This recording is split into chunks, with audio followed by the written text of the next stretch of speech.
up that case either. They did not take up the case. The Supreme Court. We've seen courts across the country deal not only with not the standing of different cases, but also the evidence, and some of them Trump judges. I just want to pin you down on what you're trying to do. Are you trying to say that as of January 20th, that President Trump will be president? Well, Brett, that depends on what happens on Wednesday. I mean, this is why we have the debate. No, it doesn't. I mean, the states, by the Constitution, say they certify the election. They did certify it.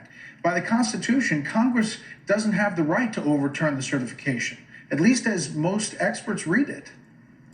Well, Congress is directed under the 12th Amendment to count the electoral votes. There's a statute that dates back to the 1800s, rather, 19th century, that says that there is a right to object, there's a right to be heard, and there's also a certification process. That's from 1876, Senator, and it's right.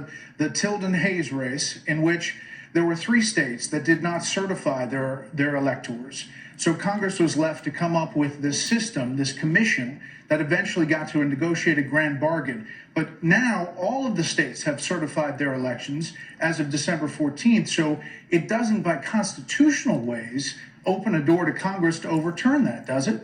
Well, no, I'm talking about the statute, Brett. There's a statute that governs what Congress does on January the 6th, and it says that we have a vote of certification and that we have the opportunity to debate the results, to certify the results. We count them, and then we certify.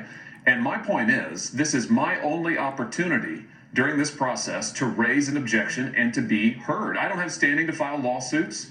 I'm not a prosecutor anymore. I used to be, but I'm not anymore. I can't investigate claims of voter fraud on my own, but I do have a responsibility in this joint session of Congress to either say I've got no problem with it or I do have a problem with it. And my constituents expect me and their right to say I have a problem. Constituents?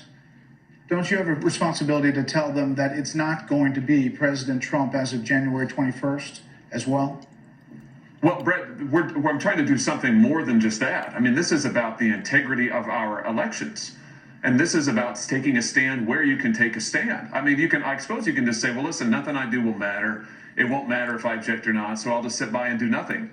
I mean, that's one approach, but I can tell you that the people of my state, they won't understand that, and they shouldn't. They say you have the opportunity to stand up and be heard and to object. You have the opportunity to try and force change, and you should, and that's what I'm going to do. So